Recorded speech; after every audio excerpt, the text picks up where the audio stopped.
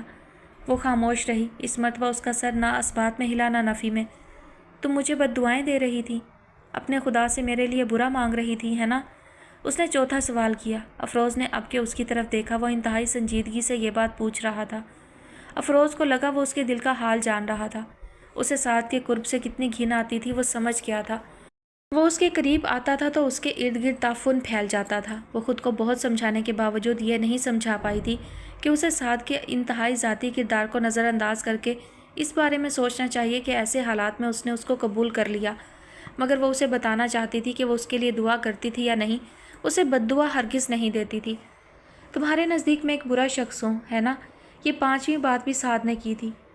مجھے پارسائی کا کوئی دعویٰ بھی نہیں کرنا۔ اس شہر میں بہت کچھ ہو رہا ہے، بار رومز کھلے ہیں، کیسینوز چل رہے ہیں، جسم فروشی عام ہے، برائی ہر رنگ میں اپنے عروج پر ہے۔ کسی کو پکڑ کا کوئی خوف نہیں ہے کیونکہ پکڑنے والے خود ہر برائی میں مشغول ہیں۔ میں بھی شاید بروں کے اسی گروہ کا ایک فرد تھا۔ افروز نے لفظ تھا پر چونک کر اسے دیکھا۔ ہاں میں تھا، اس نے سر جھکا کر اعتراف کیا، مگر اب میں شعوری کوشش کر رہا ہوں کہ میں ان برائیوں سے کنارہ کر لوں۔ ویسے بھی میں برائی کی کیچڑ میں نیا پھنسا تھا جب تمہارے والا واقعہ پیش آ گیا۔ میرا خیال ہے کہ خدا مجھے ان لعنتوں سے بچانا چاہتا تھا۔ میرے گھر کا ماحول مذہبی نہیں ہے۔ عید شب برات پر میرے والد مسجد میں نماز پڑھتے ہیں کیونکہ یہ ان کی نوکری کی مجبوری ہے۔ میری ممی گھر میں میلاد کرواتی ہیں مگر نماز پڑھتے میں نے شاید ہی کبھی ان کو دیکھا ہو۔ میری بہنیں اور میرا بھائی اور میں، ہم سبھی ایسے ہی ہیں، مگر گناہ کی پٹی کسی گھر میں بچوں کو بٹھا کر نہیں پڑھائی جاتی۔ میرے گھر میں بھی نہیں پڑھائی گئی۔ ہم سب بہن بھائیوں نے قاری صاحب سے قرآن پاک بھی پڑھا ہے۔ یہ معاشرتی تعلقات ہیں جو کبھی تو انسان کو بچائے رکھتے ہیں اور کبھی یہی گناہ کی طرف راغب کر دیتے ہیں۔ میں نے اپنے دوستوں سے گناہ کی لذت کے بارے میں اتنی مرتبہ سنا کہ میرا دل چاہنے لگا میں اس تجربے سے گزر کر دیکھوں۔ یہ مت سمجھنا کہ تمہارے ساتھ ہونے والی زیادتی نے مجھے گناہ ترک کر دینے کا خیال دلایا ہے، کیونکہ میں بہت پریکٹیکل انسان ہوں۔ میں نے اپنے تجربے کی روح سے سمجھا ہے کہ گناہ میں کیا برائی ہے، کیا قباحت ہے کہ اسے گناہ کا نام دیا گیا۔ شراب سے کیوں منع کیا گیا؟ میں نے اپنے تجربے سے محسوس کیا کیونکہ یہ ہوش و خرد سے بیگانہ کر کے انسان کو اچھے برے کی تمیز بھلا دیتی ہے، اس لیے یہ حرام قرار دے دی گئی۔ زنا گناہ ہے کیونکہ یہ بھی میں نے اپنے تجربے سے محسوس کیا۔ تمہارے والے واقعے کے بعد میں نے دانستہ طور پر کئی لڑکیوں کے ساتھ راتیں گزاری، اس لڑکی ٹینا شہزاد کے ساتھ بھی۔ پھر میں نے دوبارہ تمہاری قربت کو محسوس کیا۔ ہاں، حلال حلال ہے اور حرام حرام۔ میں نے ان تجربوں سے گزرنے کے بعد خود فیصلہ کیا، اور پھر میں نے یاد کیا کہ میرے ساتھ اوپر تلے ایسے واقعات کیوں ہوتے گئے کہ میں خود ان تجربوں سے گزرنے کی خواہش کرنے لگا۔ تمہارے والے واقعے کے بعد مجھے مکافات عمل کے تصور نے نہیں بلکہ راتوں کو نیند میں بے چین ہو جانے والی کیفیت نے ڈرا دیا۔ تمہاری دوست نے مجھے دنیا اور آخرت کے سارے نفع نقصان گنوا دیے، مگر میرے کان پر جوں نہ رینگتی اگر میرے اندر سے یہ آواز نہ اٹھتی کہ تمہاری زندگی کی بربادی کچھ عرصے کے بعد میری اپنی زندگی کو بھی برباد کر کے رکھ دے گی۔ یقیناً اللہ نہیں چاہتا کہ میں کچھ غلط کروں، یقیناً وہ مجھے اس کیچڑ سے نکال لینا چاہتا ہے۔ جب بھی اس نے مجھے تجربات کی بھٹی میں ڈال دیا، میں اب بھی یہ دعویٰ نہیں کرتا کہ میں پارسائی کی راہ پر چل نکلا ہوں۔ میرے اندر اب بھی کہیں کہیں شیطان اور شر سر اٹھاتے ہیں۔ میرا سوشل سرکل ہے ہی اس طرح کا کہ میں فی الحال بہت سی باتوں سے چھٹکارا حاصل نہیں کر پا رہا، مگر میرے دل کی کیفیت مجھے اشارہ دے رہی ہے کہ میں اپنی کوششوں میں کامیاب ہو جاؤں گا۔ افروز گمسم بیٹھی اس شخص کے منہ سے یہ باتیں سن رہی تھی جو زمانے بھر کا مغرور، گھمنڈی اور بد مزاج مشہور تھا۔ پیدائشی مسلمان ہونا کوئی بڑی بات نہیں ہوتی، البتہ اللہ کا احسان ضرور ہوتا ہے، مگر انسان حقیقت میں مسلمان ہو جائے یہ کم نصیب میں ہوتا ہے۔ بہت سے لوگ عمر بھر کے مسلمان رہ کر بے عملی میں گزار دیتے ہیں۔ میں اس تجزیے میں بھی مصروف ہوں کہ باعمل ہونے اور بے عمل رہنے میں کیا فرق ہے۔ اگر تم مجھے یوں ہی بد دعائیں دیتی رہیں تو شاید میرے سارے تجربات اور تجزیے ناکام ہو جائیں۔ آخری بات اس نے مسکرا کر کہی۔ جن کو خدا نہ لگانا چاہے انہیں لاکھ بد دعائیں دی جائیں نہیں لگتی، افروز نے بے اختیار کہا۔ تم ذہن و دل کی اس سٹیج پر بہتر ہے کسی اسکالر سے رہنمائی حاصل کر لو۔ نہیں، میں اس کی ضرورت نہیں سمجھتا۔ میری زندگی میں کوئی بڑا انقلاب نہیں آیا۔ اس کا لہجہ ایک دم پہلے کی طرح درست ہو گیا۔ میں اپنا راستہ خود دریافت کرنا چاہتا ہوں۔ میں چاہتا ہوں کہ میں ایک اچھا انسان بنوں تاکہ جب میری جان اپنے رب کے پاس پہنچے تو میں اپنے رب کے سامنے سرخرو ہو سکوں۔ افروز کو محسوس ہوا سعد کی باتیں اس کے دل پر چھریاں چلا رہی تھیں۔ وہ کن خیالوں میں گم تھی؟ اس کا دل کس چیز کا ماتم کرتا رہا تھا؟ اور وہ شخص جس کے متعلق اس کا خیال تھا مرنے کے بعد سیدھا جہنم رسید ہوگا، کون سی منزلوں کو پا رہا تھا؟ کل مجھے ڈاکٹر عائشہ کے پاس جانا ہے چیک اپ کے لیے۔ اس نے لاشعوری طور پر موضوع بدلنے کی کوشش کی۔ نہیں، وہ بھاری آواز میں بولا، تم ڈاکٹر عائشہ کے پاس نہیں جاؤ گی اور نہ یہاں کسی لوکل ڈاکٹر کے پاس۔ جو میرا اور تمہارا معاملہ ہے وہ اب تک میرے گھر والوں اور دوستوں سے چھپا ہوا ہے۔ میں اس کو ظاہر کرنے کی پوزیشن میں نہیں ہوں، نہ ہی میں ایسا چاہتا ہوں۔ میں تمہیں انگلینڈ لے جانے کی تیاری کر رہا ہوں۔ یہ ڈلیوری وہیں ہوگی اور اس وقت تک تم وہیں رہو گی۔ کیوں؟ ایک گھٹی ہوئی آواز افروز کے حلق سے نکلی۔ وہ اس کو یوں چھپا کر رکھے ہوئے تھا، پھر اس نکاح والے احسان کا کیا فائدہ تھا؟ اس کیوں کا جواب تو میں نے دے دیا ہے۔ شاید اگلے ہفتے تم کو جانا ہوگا۔ یہ گھر اور میری یہاں آمد و رفت کسی بھی وقت کسی کی نظر میں آ سکتی ہے۔ میں اپنے امتحان کی تیاری سکون سے کرنا چاہتا ہوں، کسی شور شرابے کا متحمل نہیں ہو سکتا، اس لیے بہتر یہی ہے کہ تم یہاں سے شفٹ ہو جاؤ۔ افروز کی زندگی کے سارے فیصلے یوں ہی اچانک ہوتے چلے جا رہے تھے اور کر بھی کوئی اور رہا تھا۔ وہ اپنے اللہ سے اپنی بہتری کے لیے دعا کرتی تھی اور اسے لگتا تھا کہ اسے عمر بھر یوں ہی چوروں کی طرح منہ چھپا کر زندگی گزارنا ہے۔ اسے محسوس ہوا تھا کہ بیرونی دروازے پر کسی نے ہاتھ مارا ہے۔ 2 مرتبہ اس کا ہینڈل بھی دبایا گیا۔ اس کا دل اچھل کر حلق میں آ گیا۔ وہ اس اپارٹمنٹ سے کبھی باہر نہیں نکلی تھی۔ اسے معلوم نہیں تھا کہ سامنے والے فلیٹ میں کون رہتا تھا، مگر جب سے وہ یہاں رہ رہی تھی اسے سیکیورٹی کا یا دوسرا کوئی مسئلہ نہیں ہوا تھا۔ باہر کی دنیا دیکھنے کا شوق وہ بیڈ روم کی کھڑکی سے سامنے سڑک پر رواں دواں ٹریفک کا نظارہ کر کے پورا کر لیتی تھی، مگر وہ دن مختلف تھا۔ اب دستک اور دروازہ کھولنے کی کوشش تیز ہو رہی تھی۔ اس نے اپنی تمام ہمت جمع کر کے میجک آئی سے باہر جھانکا۔ ایک مرد اور ایک عورت دروازے کے بالکل قریب کھڑے تھے اور ان کے چہروں پر رومال بندھے تھے۔ اس کی ٹانگیں کانپنے لگیں۔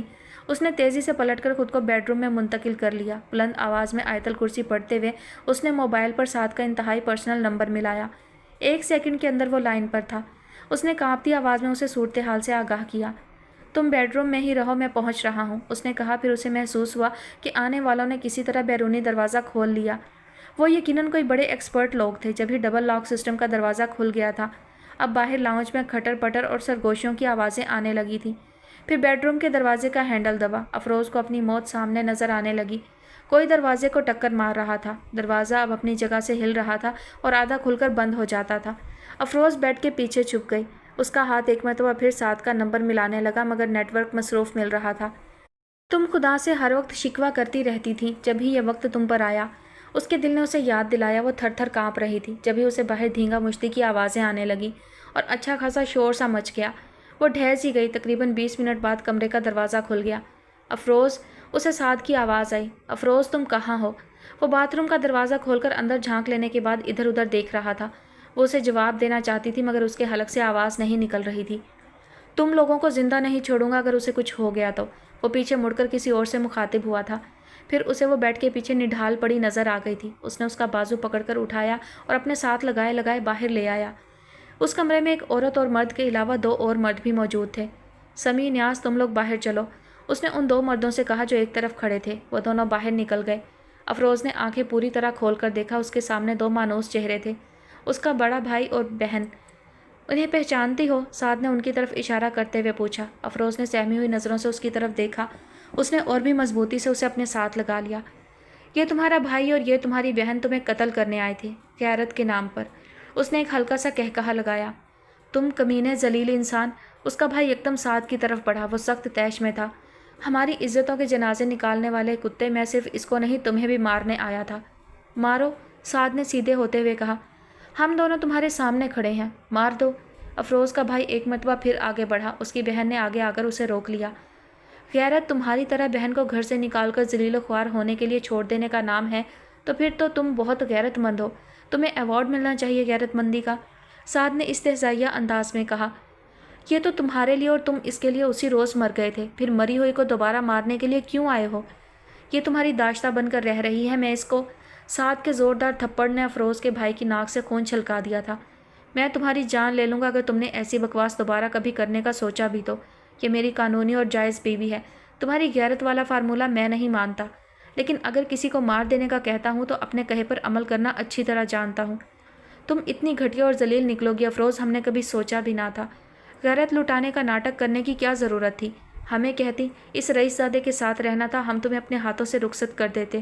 افروز کی بہن نے نفرت بھرے لہجے میں کہا۔ گھٹیا اور ذلیل تم لوگ ہو، تم سب، افروز نے سعد کے بازو کا سہارا لے کر تن کر کھڑے ہوتے ہوئے کہا۔ پتھر دل اور ظالم! خدا نے میری عزت لوٹنے والے کے دل میں میری عزت مجھے لوٹانے کا خیال اگر ڈال دیا تو اس کا مطلب یہ ہے کہ وہ تم لوگوں کی نسبت میرے لیے زیادہ بہتر ہے۔ مجھے سعد ابراہیم کی رفاقت پر فخر اور تم لوگوں سے اپنے تعلق کا سوچ کر سخت شرمندگی ہوتی ہے۔ کمینی اور گھٹیا ہو، اس کی بہن پھنکاری۔ شاید ہمیشہ سے ہی جب ہی ایسی گندی زندگی تمہارا مقدر بنی۔ افروز، میں تمہاری وجہ سے ان کا لحاظ کر رہا ہوں، سعد نے اسے یاد دلایا۔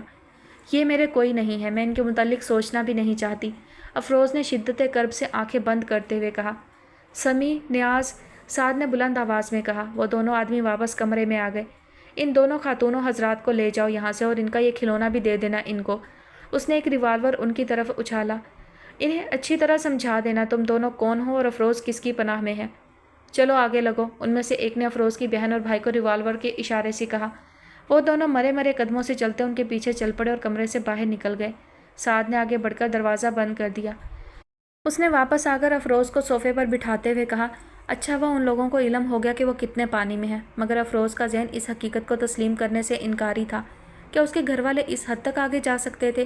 اس کی جان لے کر ان کو کیا ملتا؟ اس کے بھائی جیل کی سلاخوں کے پیچھے چلے جاتے اور باقی کا خاندان فخر سے سر اٹھائے پھرتا۔